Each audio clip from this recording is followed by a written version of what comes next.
Okay, I'm talking to people that agree with me on the fact that the mind is modeling things and can understand at least the meaning of my statements about us being in a dollhouse and a doll in the dollhouse, and that we look out and when we see objects around us, the objects are creations of our mind.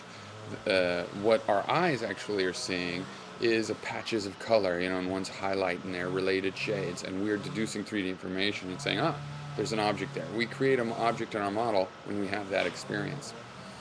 And the detail I want to express to people that agree with me so far on that is the sense in which, this process is not like photoshopping. A lot of people take it as if it's photoshopping.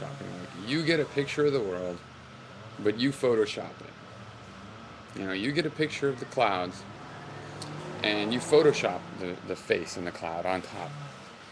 But that's just not how it works.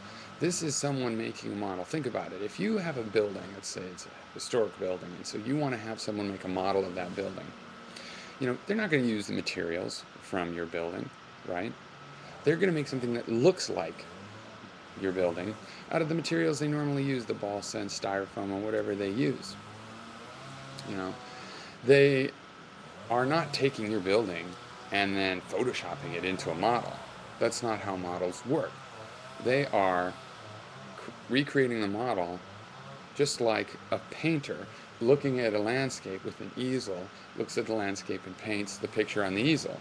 But instead of painting a picture with his hand, we're painting a picture in our mind using mental imagery. So to me, this is a fundamental difference, and this is something really important. And this is the basis of all of my philosophy is looking at things this way. That I'm constructing a worldview and I'm constructing this model, and that's why I have options. Sometimes, there's a way, to see the world as a peaceful place, and you act more peacefully. So that goal might be one goal, and there might be 5 or 6 different ways to try to approach that in how we look at the world, because we're really talking about the same question as this guy modeling this historic building.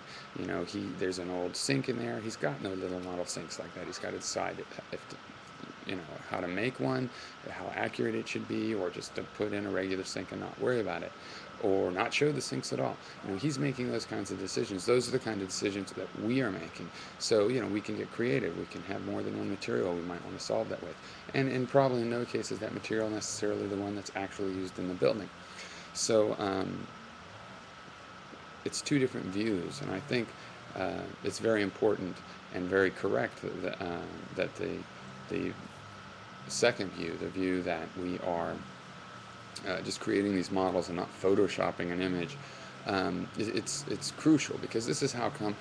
This is why when I see a 3-dimensional object, I don't model it up in my mind from the quantum physics, even though I know quantum physics applies. It's modeled of green and blue and texture and smell. It's modeled of, my high level sensory perceptions, in terms of my sense perceptions, not in terms of, what's really there, and then I model it. I don't get an image of all this quantum mechanics and then Photoshop it into looking like color. I get the color. So I hope that clarifies things, and I'm interested in responses, as always. Cheers.